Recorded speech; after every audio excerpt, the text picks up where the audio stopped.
Hello everyone, welcome to premium classes. आज हम लोग इलेक्ट्रिसिटी क्लास 10 साइंस का बहुत इंपॉर्टेंट चैप्टर है, इसको आज हम कवर करने वाले हैं। तो इससे पहले हम लोग बच्चों, इससे जो पुराना वीडियो था उसमें हम लोगों ने देखा कि हमारे इलेक्ट्रिक चार्ज कितने टाइप के हैं, इलेक्ट्रिक चार्ज की डेफिनेशन क्या है और इलेक्ट्रिक चार्ज की हमारी कौन कौन सी प्रॉपर्टीज़ हैं, वो सारी चीज़ें हम वहाँ से कवर कर चुकी थी। अगर आपने वो वाला लेक्चर नहीं देखा है तो जाके देख लें, तो सारी बेसिक कंसेप्ट आके चार्ज के वहाँ से कंप्लीट हो जाएंगी। यहाँ पर हम लोग इलेक्ट्रिक करंट से स्टार्ट करेंगे, और अगर इसी तरह के आपको नोट्स भी चाहिए तो आप हमारे टेलीग्राम चैनल को ज्वाइन कर सकते हैं, जिसकी लिंक हमने डिस्क्रिप्शन में दे रखी है। वहाँ पर आपको पूरा ये PDF फॉर्मेट मिल जाएगा। तो चलिए स्टार्ट करते हैं इलेक्ट्रिक करंट। तो इससे पहले थोड़ा सा हम चार्ज के बारे में जान लेते हैं। बेसिकली चार्ज होता क्या है। तो चार्ज बच्चों एक हमारी मैटर की इंट्रिंसिक प्रॉपर्टी है जो रिपल्शन और अट्रैक्शन के बारे में बताएगा। तो बेसिकली हमारे जो चार्ज हैं वो दो टाइप के होते हैं, positive and negative charge. Same charge या फिर लाइक चार्ज की बात करें, अगर दो बॉडी के ऊपर हमारे सेम चार्ज हैं या फिर लाइक चार्ज हैं तो एक दूसरे को क्या करेंगे, रिपल करेंगे। मतलब इनके बीच में जो हमारा इलेक्ट्रोस्टैटिक फोर्स काम करेगा वो हमारा रिपल्सिव नेचर का होगा, रिपल्सिव नेचर का होगा। ये चीज़ पहले ही हम बात कर चुकी थी। अगर मान के चलो जो हमारी चार्ज बॉडीज दे रखी हैं और वो हमारी अनलाइक है, अनलाइक का मतलब एक के ऊपर पॉजिटिव चार्ज और दूसरे के ऊपर क्या है, नेगेटिव चार्ज। तो ये दोनों चार्ज बॉडी एक दूसरे को क्या करेंगे, अट्रैक्ट करेंगे, और यहाँ से जो हमारा नेचर होगा इलेक्ट्रोस्टैटिक फोर्स का वो हमारे अट्रैक्टिव नेचर का होगा। क्या होगा, अट्रैक्टिव नेचर का। ठीक है। तो सेम चार्ज क्या करते हैं या लाइक चार्ज क्या करते हैं, एक दूसरे को रिपल, और अनलाइक चार्ज एक दूसरे को क्या करेंगे, अट्रैक्ट। तो जैसा कि हम लोग पढ़े हैं इलेक्ट्रिक चार्ज, उनकी प्रॉपर्टी, अब यहाँ से हम लोग पढ़ेंगे इलेक्ट्रिक करंट के बारे में। इलेक्ट्रिक करंट क्या है, तो electric current is defined as the charge flowing through any section of conductor in 1 second. मतलब जो भी हमारा चार्ज फ्लो कर रहा है किसी क्रॉस सेक्शन के थ्रू, तो पर यूनिट टाइम में हमारा कितना चार्ज फ्लो कर रहा है। दूसरी डेफिनेशन अगर देखें करंट को डिफाइन करने के लिए, तो वास्तव में जो करंट है वो हमारा फ्लो रेट होता है किसका, चार्ज का। किसी कंडक्टर के अंदर चार्ज हमारे किस तरह से फ्लो कर रहे हैं टाइम के साथ। तो इलेक्ट्रिक करंट जो हमारा है वो क्या होता है, फ्लो रेट ऑफ चार्ज। तो चार्ज अपॉन में टाइम। करंट हमारे दो टाइप के होते हैं, एक होता है DC करंट, एक होता है AC करंट। एक होता है डायरेक्ट करंट, एक होता है अल्टरनेटिव करंट। डायरेक्ट करंट हमारा क्या होता है, यूनि डायरेक्शनल होता है। यूनि डायरेक्शन की बात करें तो एक डायरेक्शन में मूव करता है। AC करंट हमारा बोथ डायरेक्शन, कहें तो दोनों डायरेक्शन में मूव कर सकता है, कहें तो करंट की डायरेक्शन इधर भी हो सकती है, करंट की डायरेक्शन इधर भी हो सकती है। DC की बात करें तो पोटेंशियल सोर्स हमारा कहीं की बैटरी या सेल होगा, तो यहाँ से करंट की डायरेक्शन पॉजिटिव से नेगेटिव की तरफ होगी, हमेशा पॉजिटिव से नेगेटिव की तरफ। तो ये DC करंट हमारा यूनि डायरेक्शनल होगा। अब यहाँ पर डिफरेंट टाइप ऑफ करंट यहाँ से दे रखे हैं, कौन कौन से करंट हैं, तो लिखा है स्टडी करंट। स्टडी करंट का मतलब बच्चों ये है कि ऐसा करंट जो टाइम के साथ चेंज ना हो। कहे तो मैग्नीट्यूड जो है करंट का, मैग्नीट्यूड वो टाइम के साथ चेंज ना हो, उसको हम क्या पढ़ेंगे, स्टडी करंट। तो ए वाला जो ग्राफ दे रखा है, ये आप देख पा रहे हो ग्राफ में, ये हमारा करंट वर्सेस टाइम का ग्राफ है, और ये जो लाइन हमें बता रही है वो क्या बता रही है, स्टडी करंट के बारे में जानकारी दे रही है। स्टडी करंट मतलब यहाँ पे जो करंट होगा वो कैसा होगा, स्टडी करंट। जैसे मान के चलो टाइम तो लगातार इंक्रीज हो रहा है, लेकिन करंट की वैल्यू इंक्रीज नहीं हो रही है। तो टाइम तो इंक्रीज हो रहा है लेकिन करंट वेरी नहीं कर रहा है, तो इसको हम क्या पढ़ेंगे, स्टडी करंट। दूसरा जो V और C वाला ग्राफ बना है, V ग्राफ और C ग्राफ, वो हमें बताता है वेरिंग करंट के बारे में। मतलब मैग्नीट्यूड की वैल्यू हमारी टाइम के साथ चेंज हो।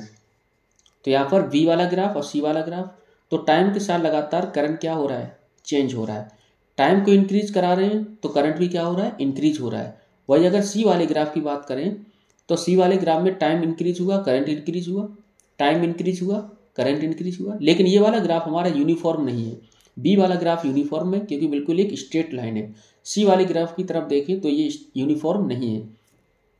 यहाँ पर तो लगातार करंट बढ़ रहा है, फिर क्या हो गया, अचानक से बढ़ गया। देखो अचानक से कम समय में ज़्यादा करंट, और उसके बाद थोड़ा सा कम हुआ। यहाँ पर क्या हुआ, करंट डाउन हो गया। मतलब टाइम बढ़ा तो करंट की वैल्यू कम होगी। तो यहाँ पर क्या हो, लगातार फ्लक्चुएशन हो रहा है करंट में, कम और ज़्यादा देखने को मिल रहा है। यहाँ पर लगातार करंट बढ़ रहा है, यहाँ पर बढ़ भी रहा है और घट भी रहा है। फिर बात आती है कि D, alternating current.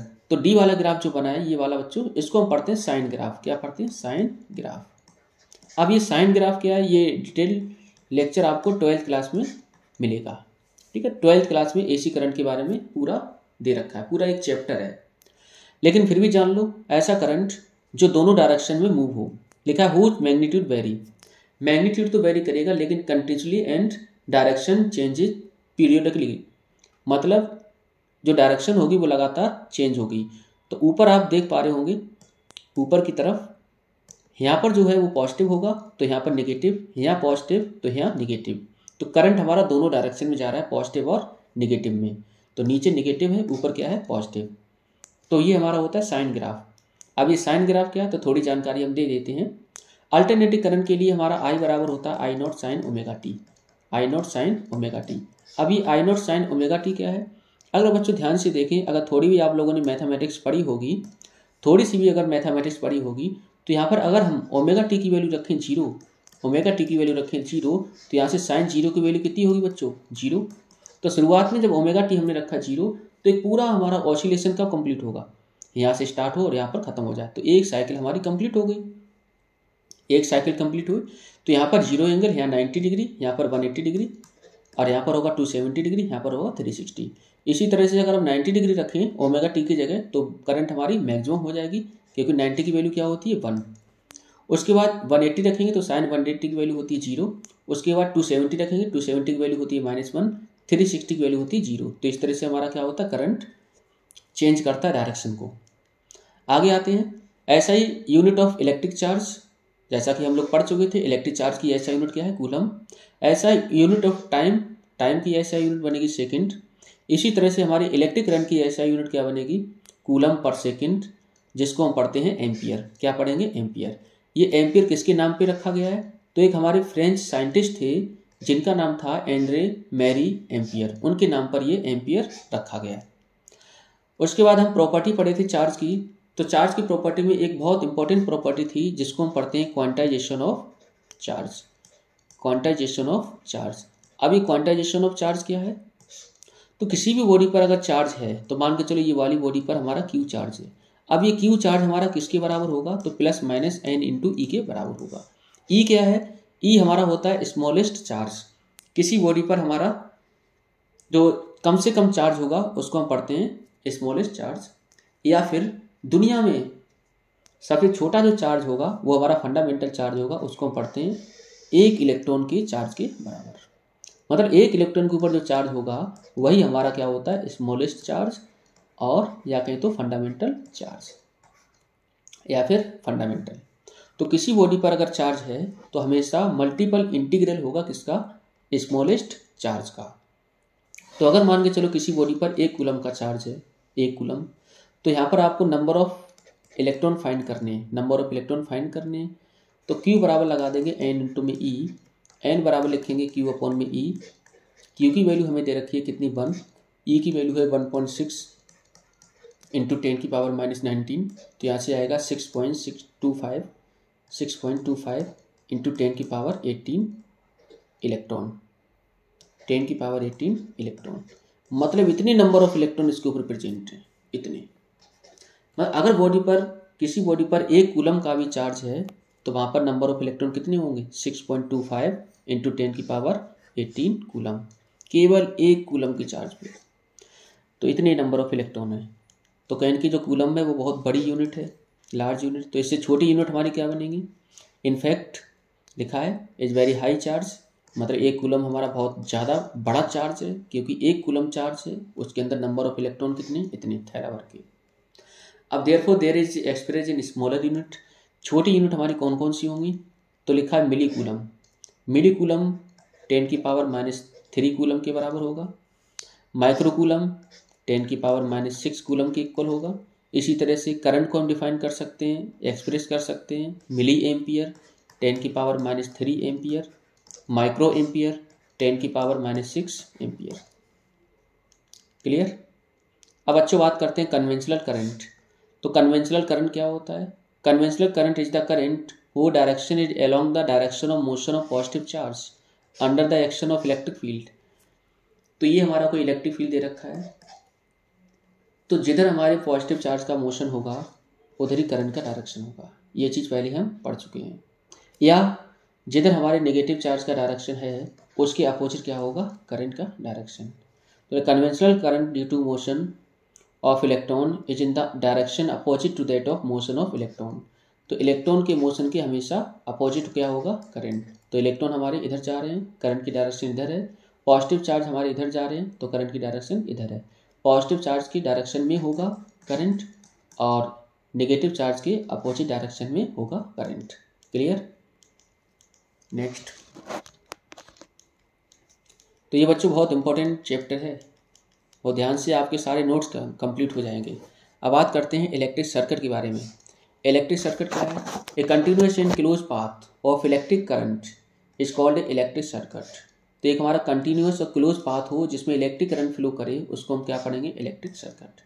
A simple electric circuit consist of cell या बैटरी, स्विच इसको की कहते हैं, लोड या रेजिस्टेंस, कोई लोड होगा, बल्ब होगा, एप्लायंस कोई भी होगा उसके पास रेजिस्टेंस होगा। एन अमीटर, एक अमीटर होगा, करंट मेजरिंग इंस्ट्रूमेंट है। तो करंट को मेजर करने के लिए एक डिवाइस का प्रयोग करते हैं जिसको हम क्या पढ़ेंगे? Ammeter. Is always connected in series. Ammeter को हमेशा इलेक्ट्रिक सर्किट में सीरीज में लगाएंगे। ए वोल्ट मीटर जो पोटेंशियल को मेजर करेगा, पोटेंशियल डिफरेंस को, इसको हमेशा वोल्ट मीटर को लगाएंगे पैरेलल अक्रॉस द लोड या रजिस्टर। तो दो हमारे पास इलेक्ट्रिक सर्किट दे रखे हैं। एक हमारा है ये ए सिंपल इलेक्ट्रिक सर्किट जिसमें दे रखा है पोटेंशियल, सोर्स, की और लोड। करंट की डायरेक्शन हमारी पॉजिटिव टू नेगेटिव। वही अगर बात करें अमीटर को लगाना है तो अमीटर को हमेशा लगाएंगे सीरीज में जो मेजर करेगा करंट को। वोल्ट मीटर को लगाएंगे पैरेलल में जो मेजर करेगा पोटेंशियल डिफरेंस को। तो ये हमारा लिखा है an electric circuit with ammeter and voltmeter. Ammeter and voltmeter. Electric potential क्या है? Electric potential is a physical quantity which determine the flow of charge from one body to another. एक body से दूसरी body पर charge हमारे कितने transfer हो रहे हैं या कितना इसको उसने इलेक्ट्रीफाई कर दिया, इसको हम पढ़ते हैं पोटेंशियल। तो यहाँ से जब चार्ज ट्रांसफ़र होंगे तो इसके ऊपर क्या होंगे? चार्ज बढ़ने लगेंगे। तो कहेंगे इसका पोटेंशियल बढ़ेगा, इसका पोटेंशियल कम होगा, तो इसको हम क्या पढ़ेंगे? Electric potential. It is a physical quantity that determine the degree of electrification of body. Electrification of body का मतलब ये है कि बॉडी हमारी कितनी चार्ज हो गई, कितने चार्ज हमारे ट्रांसफ़र हुए जिससे बॉडी चार्ज हो गई। Electric potential at a point in the electric field a defined as work done in moving without any acceleration a unit positive charge from infinity to that point against the electrostatic force irrespective of path allowed। अब ये क्या बता रहा है electric potential? तो हमारे पास मान के चलो एक चार्ज रखा हुआ है, ये Q कहाँ पे रखा है? इन्फिनिटी पे। एक चार्ज हमारा यहाँ पर बॉडी, ये वाले पॉइंट को हमने माना B, ये वाले पॉइंट को माने A, इसका पोटेंशियल बने BA, इसका पोटेंशियल बना BB। जब ये वाले इन्फिनिटी से चार्ज को उठा के लाएंगे ये वाले पॉइंट तक तो कुछ होगा वर्क डन W एक्सटर्नल। तो on moving a test charge from infinity to a given charge body some external work is done by external agent is called potential difference. अब ये पोटेंशियल डिफरेंस क्या है तो आगे पता चलेगा। तो यहाँ से बच्चों W एक्सटर्नल कुछ होगा, जब ये वाला चार्ज हमारे यहाँ पर उठ के आएगा तो इसका पोटेंशियल बढ़ेगा धीरे धीरे। जब इसका पोटेंशियल बढ़ेगा तो BB माइनस BA बराबर लिखेंगे W एक्सटर्नल कहें तो AB और अपॉन में Q। तो ये वाले टेस्ट चार्ज को उठा के जब लाएंगे, ये वाले टेस्ट चार्ज को उठा के जब यहाँ पर लाएंगे तो कुछ वर्क डन होगा और जो वर्क डन है वो हमारे एक्सटर्नल एजेंट के द्वारा किया जाएगा। इसका पोटेंशियल धीरे धीरे बढ़ेगा, इसका पोटेंशियल कम होगा, एक कंडीशन ऐसी आएगी इसका पोटेंशियल हो जाएगा 0। जब इसका पोटेंशियल 0 तो यहाँ से पोटेंशियल क्या बनेगा? W अपॉन में Q। ऐसा यूनिट ऑफ इलेक्ट्रिक पोटेंशियल क्या होगी? वोल्ट, या कहें तो जूल पर से कूलम। वर्क को मेजर करेंगे जूल में, चार्ज को मेजर करें कूलम में, तो यहाँ से यूनिट बन जाएगी जूल पर कूलम। या फिर न्यूटन मीटर पर कूलम। जूल को हम क्या लिखेंगे, न्यूटन मीटर और पर कूलम। ये जो वोल्ट है वो किन के नाम पे रखा गया है, एक हमारे इटालियन फिजिसिस्ट थे जिनका नाम था अलेसेंद्रो वोल्टा, उनके नाम पर ये रखा गया है। Electric potential at a point is 1 volt if 1 joule of work is done in moving 1 coulomb charge from infinity to that point in electric field। अब यहाँ से कह रहा है कि 1 वोल्ट किसके बराबर होगा, तो 1 वोल्ट हमारा तभी होगा जब 1 जूल का वर्क डन करें 1 कूलम को चार्ज मूव कराने में। मतलब यहाँ पर चार्ज कितना हो, 1 कूलम, और 1 कूलम को चार्ज को ले जाने में ये वाले पॉइंट तक जो वर्क डन होगा वो हमारा होना चाहिए कितना, 1 जूल, तब जाके 1 वोल्ट डिफाइन होगा।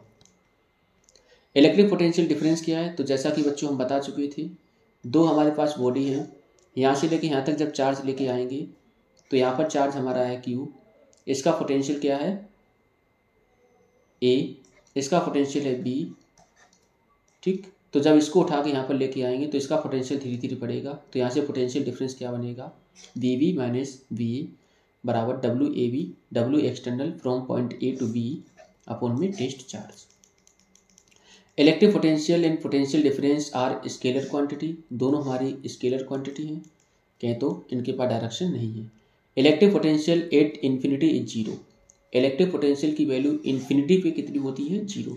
कहे तो ये हमारा एज ए टेस्टर काम करेगा, टेस्ट चार्ज की तरह, टेस्ट चार्ज की तरह। तो जो इलेक्ट्रिशियन अपनी जेब में डाले हुए घूमते रहते हैं उनको हम क्या पढ़ते हैं, टेस्ट चार्ज, या कहें तो टेस्टर। उनका कोई अपना खुद का इलेक्ट्रिक फील्ड नहीं होता है, इसीलिए क्या पढ़ते हैं हम, उसके पास कोई इलेक्ट्रिक पोटेंशियल नहीं है। Electric potential near an isolated positive charge, तो पॉजिटिव चार्ज के लिए हमेशा भाई 0 से बड़ी होगी चार्ज की वैल्यू, सीधी सी बात है।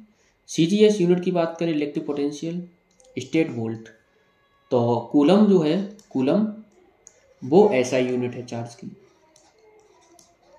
CGS निकालें तो बनेगी स्टेट कूलम, क्या बनेगी, स्टेट कूलम, ये बनेगी CGS, ये यूनिट बन गई CGS। वर्क की CGS यूनिट क्या होगी, अर्ग, वर्क के लिए।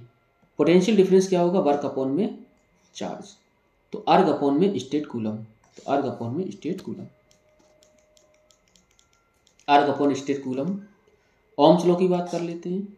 ओम्स लॉ क्या बता रहा है, the electric current flowing through a conductor is directly proportional to potential difference across the two end of conductor when physical conditions such as temperature, mechanical strain etc. remain the same। मतलब temperature और mechanical strain same रहे तब, strain का मतलब है कि conductor की dimension में कोई परिवर्तन ना हो, कोई चेंजमेंट ना हो, टेम्परेचर इंक्रीज और डिक्रीज ना हो, वो वाले केस में पोटेंशियल डिफरेंस या करंट डायरेक्टली प्रोपोर्शनल होगा किसके, पोटेंशियल डिफरेंस की। तो यहाँ से पोटेंशियल डिफरेंस डायरेक्टली किसके होगा, करंट की। मतलब अगर हम पोटेंशियल डिफरेंस की वैल्यू को बढ़ा दें तो इसमें करंट की वैल्यू अपने आप बढ़ जाएगी। जब ये डायरेक्टली प्रोपोर्शनल हटाएंगे तो आपको कोई कांस्टेंट मिलेगा, तो यहाँ पर ये हमारा दे रखा है R, इसको हम पढ़ेंगे प्रोपोर्शनैलिटी कांस्टेंट। अब ये कांस्टेंट क्या है, इसको हम पढ़ते हैं रेजिस्टेंस, इसके बारे में अभी हम बात करेंगे। ओम्स लॉ एक्सपेरिमेंट देखें तो हमारे पास एक की दे रखी है, एक पोटेंशियल सोर्स है, करंट दे रखा है, वोल्ट मीटर लगा रखा है, रजिस्टर है, लोड है, अमीटर लगा रखा है। जब हम पोटेंशियल की वैल्यू को बढ़ाएंगे तो यहाँ पर पोटेंशियल क्या करेगा, ये मेजर करेगा पोटेंशियल डिफरेंस को। पोटेंशियल डिफरेंस को अगर बढ़ाया तो करंट की रीडिंग हमारी यहाँ पर चेंज होगी, तो पोटेंशियल डिफरेंस को बढ़ाने से करंट की वैल्यू बढ़ेगी। ये वाले से हमें क्या बनेगा, ये ग्राफ बनेगा, करंट वर्सेस पोटेंशियल। अगर पोटेंशियल को हमने बढ़ाया तो करंट क्या होगा, बढ़ेगा, पोटेंशियल बढ़ाने से करंट बढ़ रहा है, ठीक। तो इसको हम पढ़ते हैं बिल्कुल स्ट्रेट लाइन, इसको हम पढ़ते हैं ओमिक ग्राफ। जो ओम्स लॉ को फॉलो करें उनको हम पढ़ते हैं ओमिक ग्राफ, जो ओम्स लॉ को फॉलो ना करें उनको हम पढ़ेंगे नॉन ओमिक ग्राफ। तो नॉन ओमिक ग्राफ कुछ ऐसे होंगे जो ओम्स लॉ को फॉलो नहीं करें, जो ओम्स लॉ को फॉलो करें उनको पढ़ते हैं ओमिक ग्राफ। रेजिस्टेंस क्या है, resistance of conductor is the opposition offered by the conductor to the flow of electric current through it. जो भी हमारा कंडक्टर है उसमें जो हमारा इलेक्ट्रिक करंट पास कर रहा है उसको अपोज करे अपोज करने वाली चीज़ को हम पढ़ेंगे रेजिस्टेंस। V इक्वल्स टू हम पढ़ चुके हैं I इंटू में R ओम्स लॉ से। R की वैल्यू क्या बनेगी, V अपॉन में I। रेजिस्टेंस हमारे कौन कौन से फैक्टर के ऊपर डिपेंड करेगा, ये बहुत बहुत इंपॉर्टेंट है, पेपर में हर साल पूछा जाता है। रेजिस्टेंस वास्तव में पोटेंशियल और करंट के ऊपर डिपेंड नहीं करता है। रेजिस्टेंस हमारा डिपेंड करता है conductor dimension, cross sectional area and length, and जो हमारा कंडक्टर जिसका बना होगा वो वाले मटेरियल के ऊपर, कहें तो रेजिस्टिविटी। तो जिस मटेरियल का कोई कंडक्टर बना है उसके ऊपर डिपेंड करेगा, डायमेंशन के ऊपर डिपेंड करेगा। तो जो रेजिस्टेंस है वो डायरेक्टली प्रोपोर्शनल होता है लेंथ के, इन्वर्सली प्रोपोर्शनल होता है क्रॉस सेक्शनल एरिया के। रेजिस्टेंस डायरेक्टली बनेगा लेंथ के, रेजिस्टेंस होगा इन्वर्सली क्रॉस सेक्शनल एरिया के। जब ये दोनों हम डायरेक्टली प्रोपोर्शनल हटाएंगे तो आपको एक प्रोपोर्शनलिटी कांस्टेंट मिलेगा जिसको हम पढ़ेंगे resistivity rho. Resistivity rho, resistivity depend upon nature of material and not on the geometrical dimension of the conductor. अब कंडक्टर हम चाहे कैसा भी बना दें, चाहे गोल बना दें, चाहे लंबा बना दें, उससे फर्क नहीं पड़ेगा, ये डिपेंड करेगा मटेरियल के ऊपर। अगर वो सिल्वर का बना है तो सिल्वर के लिए रेजिस्टिविटी की वैल्यू होगी कम, क्योंकि वो बढ़िया से क्या करता है, इलेक्ट्रिसिटी को कंडक्ट कराता है। तो जो बढ़िया कंडक्टर होंगे इलेक्ट्रिसिटी के, उनके लिए रेजिस्टिविटी की वैल्यू होगी कम, कहें तो उसके लिए रेजिस्टेंस की वैल्यू भी क्या होगी, कम। जो हमारे पुअर कंडक्टर होते हैं उनके लिए रेजिस्टिविटी की वैल्यू होती है ज़्यादा, तो उसके लिए रेजिस्टेंस की वैल्यू भी बनेगी ज़्यादा। Both the resistance and resistivity very with temperature. Resistance से रेजिस्टिविटी टेम्परेचर के साथ वेरी करते हैं। अगर टेम्परेचर को हम बढ़ा दें तो रेजिस्टेंस भी बढ़ेगा। तो ये डायरेक्टली प्रोपोर्शनल होता है, इसके बारे में हम बाद में बात करेंगे। इसका एक फार्मूला होता है आर फाइनल बराबर R initial 1 plus alpha delta T. तो चेंज इन टेम्परेचर हम कितना कर रहे हैं जिससे हमारा फाइनल रेजिस्टेंस क्या बना, ये जाके हम बाद में बात करेंगे। अब बात कर लेते हैं ऐसा यूनिट ऑफ रेजिस्टेंस क्या बनेगी, ओम। इसका जो सिंबल है वो होता है omega. Omega if the potential difference across two end of a conductor is 1 volt, potential difference को हमने 1 वोल्ट रखा, and current through it is 1 ampere, current को हमने 1 एम्पियर रखा, then the resistance of conductor is said to be 1 ohm. तो यहाँ से are equal to अगर लिखा लें तो वी अपॉन में आई, 1 अपॉन 1 इक्वल क्या बनेगा, 1 ओम। तो 1 ओम को इस तरह डिफाइन कर सकते हैं। ऐसा यूनिट रेजिस्टिविटी की क्या बनेगी, ओम मीटर। ओम मीटर कैसे आएगी, आर बराबर रो एल अपॉन ए पढ़ चुके हैं। रो बराबर किसके होगा, आर इंटू ए अपॉन में एल। आर को मेजर करेंगे ओम में, एरिया को मेजर करेंगे मीटर स्क्वायर में, लेंथ को मेजर करेंगे मीटर में, मीटर से मीटर हो जाएगा खत्म, रो की यूनिट आ जाएगी ओम मीटर। कंडक्टेंस एंड कंडक्टिविटी क्या है, तो कंडक्टेंस एंड जैसे रेजिस्टेंस होता है वैसे हमारा कंडक्टेंस, रेजिस्टेंस करंट को अपोज करता है, कंडक्टेंस सपोर्ट करता है। कंडक्टिविटी रेजिस्टिविटी की अपोजिट है। रेजिस्टिविटी हमारी मटेरियल की प्रॉपर्टी होती है जो क्या करता है, करंट को अपोज ही करवाता है कहीं ना कहीं, कंडक्टिविटी सपोर्ट करवाएगा। Conductance is the reciprocal of resistance, reciprocal लिखा है, तो ऐसा यूनिट हमारी क्या होती है, कंडक्टेंस क्या बनेगी, मो, मतलब सिग्मा बराबर 1 अपॉन में आर। रेजिस्टेंस को मेजर करेंगे ओम में तो 1 अपॉन ओम क्या पढ़ते हैं, मोह। क्या पढ़ेंगे, मोह। कंडक्टिविटी इसी तरह से हम पढ़ेंगे क्या, मोह पर मीटर। आगे बढ़ते हैं।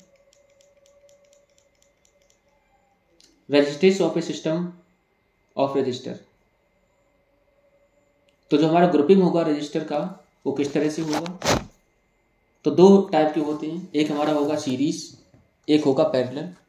पहले हम सीरीज के बारे में पढ़ लेते हैं।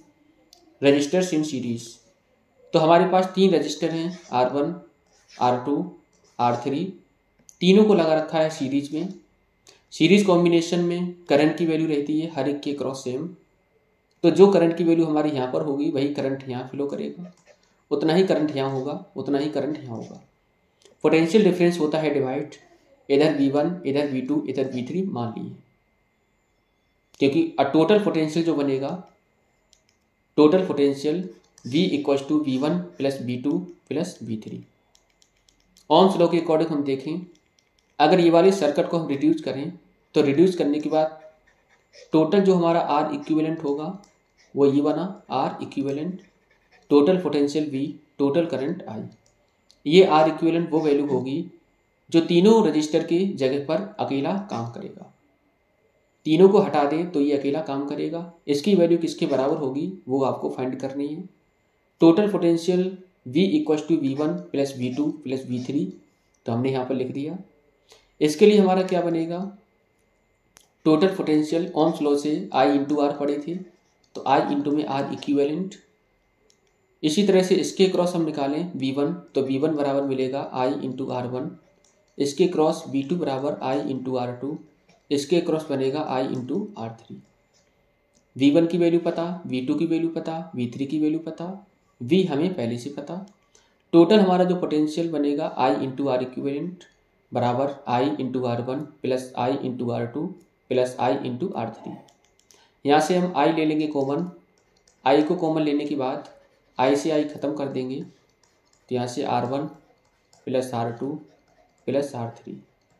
यहाँ से I ख़त्म, तो यहाँ से R इक्विवेलेंट की वैल्यू क्या बनेगी, R1 plus R2 plus R3। द इफेक्टिव और equivalent resistance of resistor in a series combination is the sum of resistance of the individual resistor. तो यहाँ पर जो इक्विवेलेंट बनेगा वो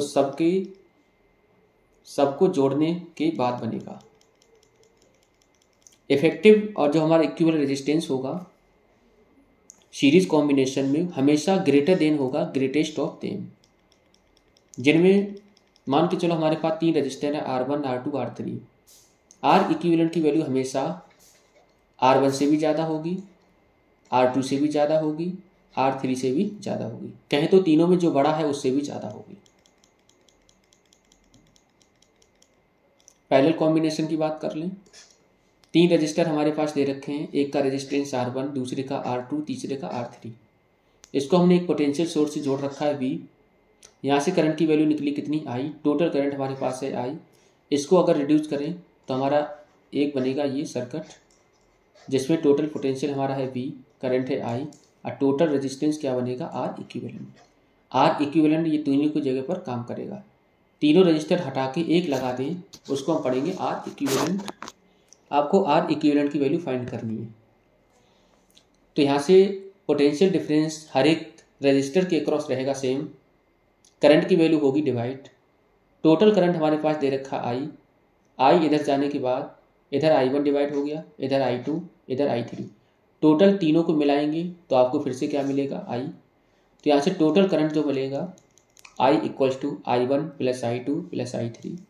ओम्स लॉ के अकॉर्डिंग अगर देखें टोटल करंट की वैल्यू क्या बनेगी, तो V इक्वल्स टू हम लोग पढ़ते हैं I इंटू में R।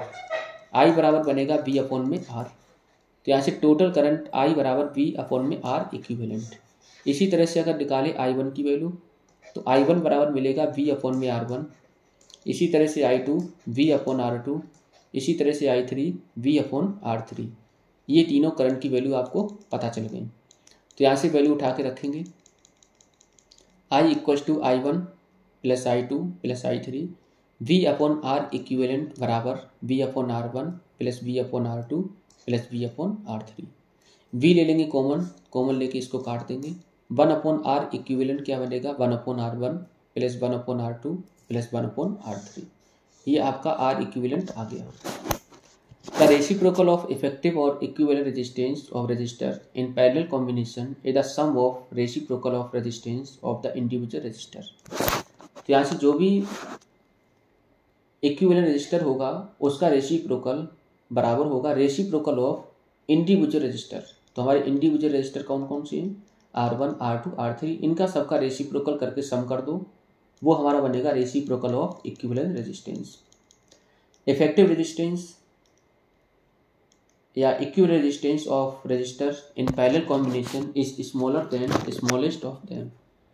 जो भी हमारा R इक्विवेलेंट की यहाँ से वैल्यू बनेगी वो हमेशा जितने भी हमारे रजिस्टर पैरेलल में लगे हैं उनमें से जो कम है उनसे भी कम आएगी। तो R1, R2, R3 तीनों में से जिसकी वैल्यू कम है उससे भी कम आएगी क्या, R इक्विवेलेंट।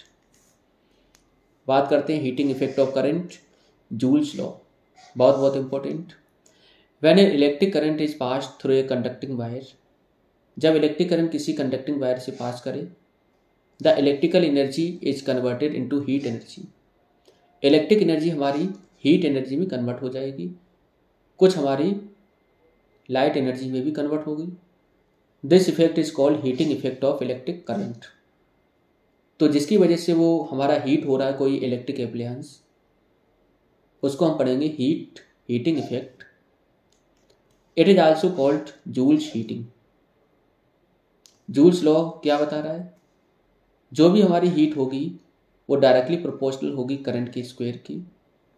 जो भी हमारी हीटिंग इफेक्ट होगा वो डायरेक्टली होगा रेजिस्टेंस के। जो भी हीटिंग इफेक्ट होगा वो डायरेक्टली होगा टाइम के। अगर ज़्यादा टाइम तक कोई हीट करंट पास करे तो वो ज़्यादा हीट होगा। किसी एप्लायंस का रेजिस्टेंस ज़्यादा तो हीटिंग इफेक्ट ज़्यादा। करंट ज़्यादा पास करेगा तो हीटिंग इफेक्ट ज़्यादा होगा।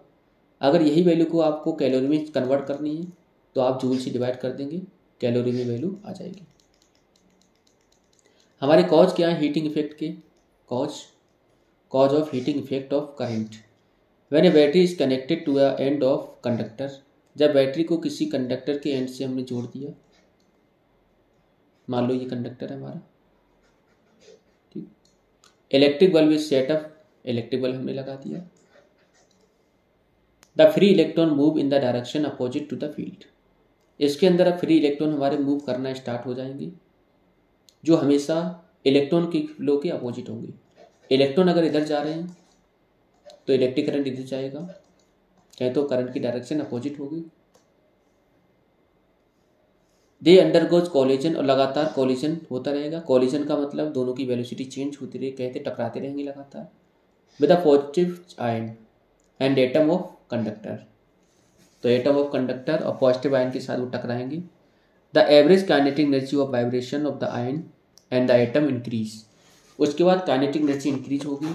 जब काइनेटिक एनर्जी इंक्रीज होगी उसकी वजह से होगी वेलोसिटी के बढ़ने की वजह से, जिसकी वजह से टेम्परेचर क्या होगा, राइज होगा, फिर जाके हीटिंग इफेक्ट होगा। तो ये कॉज है। The course of electron through register is like that of stone falling in water. Course of electron through register हमारे उसी तरह से मतलब काम करते हैं जैसे हम पत्थर को पानी में फेंकें। इलेक्ट्रिक पावर को जैसे हम डिफाइन कर चुके होते हैं कि हमारे अंदर काम करने की कितनी क्षमता है, तो पावर इक्वल टू होता है वर्क अपॉन में टाइम। तो ये चार्ज हमारे एक पॉइंट से दूसरे पॉइंट पर ट्रांसफर होंगे तो कुछ वर्क डन होगा, एक्सटर्नल वर्क डन। टाइम के साथ कितना हो रहा है वो बता रहा है पावर को। V इक्वल्स टू हम लोग पढ़ चुके होते हैं W अपॉन में Q। यहाँ से W की वैल्यू निकाले तो बनेगी V इंटू में Q। जब ये W की वैल्यू हम यहाँ रखेंगे तो बनेगा V इंटू में Q अपॉन में T। Q अपॉन T हम लोग पढ़ चुके होते हैं, Q अपॉन में T क्या होता है, करंट। तो यहाँ से बन जाएगा power equals to V into में I, power equals to V into में I। तो electric power is the rate at which work is done. Rate तो वर्क का रेट W अपॉन में T by an electric current.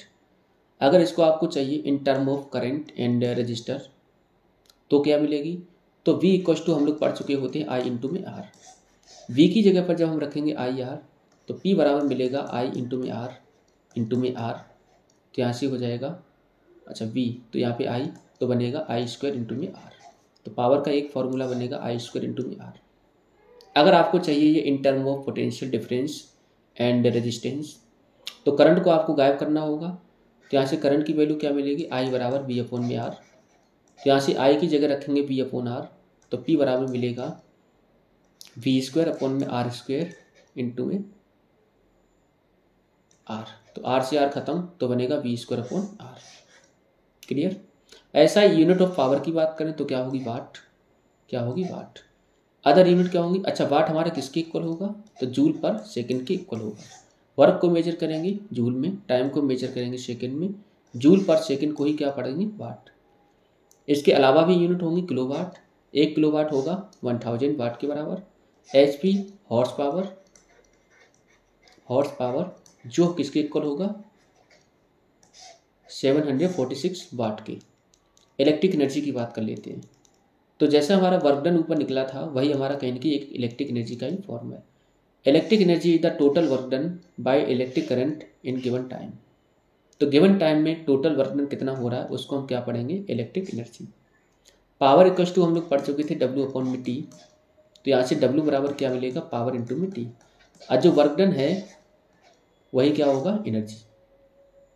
E बराबर, तो P बराबर हम लोग पढ़े V इंटू में I। तो यहाँ से E बराबर बनेगा VIT। तो पावर का फॉर्मूला क्या बना था, V इंटू में I। तो यहाँ से बन जाएगा, टाइम से मल्टीप्लाई करा देना है तो बनेगा VIT। इधर देखें तो I²R लिखा हुआ है तो यहाँ पर क्या बन जाएगा, I²RT। V² में R, तो यहाँ से T से मल्टीप्लाई करेंगे तो V² इंटू में T। कॉमर्शियल यूनिट की बात करें, commercial unit of electric energy, तो घरों में जैसे कि बच्चों आप लोग देखते हैं एक मीटर लगा होता है, इसमें कुछ रीडिंग आती है, इसको हम पढ़ते हैं यूनिट। क्या पढ़ते हैं, यूनिट। वास्तव में जो हमारी यूनिट है वो हमारी किलोवाट आवर की इक्वल होती है, किलोवाट आवर। किलोवाट आवर एक हमारे इलेक्ट्रिक एनर्जी की यूनिट है कॉमर्शियल। 1 किलोवाट आवर किसके इक्वल होगा, तो किलोवाट को हमने वाट में कन्वर्ट किया, आवर को सेकंड में कन्वर्ट किया, तो 1 किलोवाट आवर जो निकल के आया वो 3.6 इंटू 10⁻6 जूल के इक्वल होगा। तो घर में अगर आपको रेट वगैरह फाइंड करना है तो इस तरह से फाइंड कर लेंगे। तो मान के चलो घर में 20 यूनिट बिल आया, रेट जो है मान लो 3 रुपया है, तो कॉस्ट कितनी आएगी, 60 रुपया। ठीक, तो इस तरह से कॉस्ट वगैरह फाइंड करना। बात करते हैं electric fuse. Electric fuse is protective device. Electric fuse जो है वो एक प्रोटेक्टिव डिवाइस है, डिवाइस को सुरक्षा प्रदान करेगी। यूज्ड इन सीरीज, हमेशा सीरीज में प्रयोग करते हैं। विद एन इलेक्ट्रिक सर्किट, किसी इलेक्ट्रिक सर्किट में, और एन इलेक्ट्रिक एप्लायंस या किसी इलेक्ट्रिक एप्लायंस में, टू सेव इट, इसको सेफ्टी प्रोवाइड कराने के लिए। From damage due to overheating, जब वो ओवर हीट होगा। प्रोड्यूस बाय स्ट्रॉन्ग करंट, जब स्ट्रॉन्ग करंट वो पास करेगा तो जब ओवर हीट होगा तो कहने की करंट को बढ़ाने से क्या होगा, हीटिंग इफेक्ट बढ़ेगा। जैसा कि हम लोग पढ़े Q डायरेक्टली किसके होता है, I² के। करंट बढ़ा, हीटिंग इफेक्ट बढ़ा, तो ओवर हीटिंग की वजह से क्या हो सकता है, इलेक्ट्रिक अप्लायंस हमारा डैमेज हो सकता है। तो डैमेज होने से बचाएगा, जब डैमेज होने से बचाएगा तो इसको हम क्या पढ़ेंगे, इलेक्ट्रिक फ्यूज। इलेक्ट्रिक फ्यूज हमारे जनरली एलॉय की बनी होती है, जिसमें 63% होती है टिन, 37% होती है लेड। 63% tin, 37% lead. इसका रेजिस्टेंस हाई होता है, लो मेल्टिंग पॉइंट होती है, ज़्यादा रेजिस्टेंस को बियर कर सकता है, कम टेम्परेचर पे मेल्ट हो जाएगा।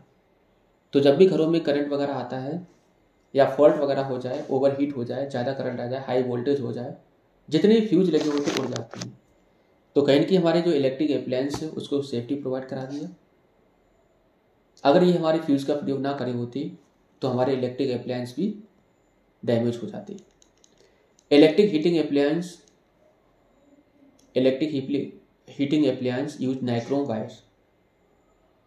तो जो हमारे जैसे मान चलो हीटिंग अप्लायंस जो होते हैं, हीटर वगैरह, उनमें जो या प्रेस वगैरह, आयरन, उनमें जो हमारा कॉइल वगैरह बनी होती है वो नाइक्रोम की बनी होती है, क्योंकि नाइक्रोम का स्पेसिफिक रेजिस्टेंस कहीं तो रेजिस्टिविटी होती है हाई मेल्टिंग पॉइंट होता है, ज़्यादा टेम्परेचर में मेल्ट नहीं करता है, हाई मेलेबिलिटी होती है, शेप और साइज को चेंज कर सकता है, लेकिन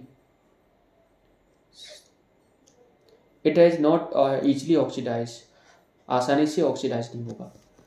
तो जो नाइक्रोम है वो किसका बना होता है, निकिल और क्रोमियम का। एलॉय किसका होता है, निकिल और क्रोमियम का। It has malleability. अगर मान के चलो कहीं पर फॉर गिवन बी हमें दे रखा है या बी कांस्टेंट है, तो वहाँ पर पावर डायरेक्टली होगा करंट की और पावर इनवर्सली होगा रेजिस्टेंस की। तो हायर द पावर की वैल्यू अगर ज़्यादा है, more is the current drawn, तो ज़्यादा करंट होगा। Higher the power of the appliance, power ज़्यादा है तो रेजिस्टेंस क्या होगा, कम। तो ये बच्चे पूरा हमारा था इलेक्ट्रिसिटी के ऊपर पूरा लेक्चर, जहाँ पर हमने 1 शॉर्ट वीडियो एक बार में पूरा कवर कर लिया है। जितने भी अगर मन में डाउट हैं तो कमेंट बॉक्स में आके बता देना। और दूसरी बात, नोट्स वगैरह आपको चाहिए तो हमारे टेलीग्राम चैनल को ज्वाइन कर लें, जिसकी लिंक हमने डिस्क्रिप्शन में दे रखी है। पढ़ाई करते रहें। All the very best.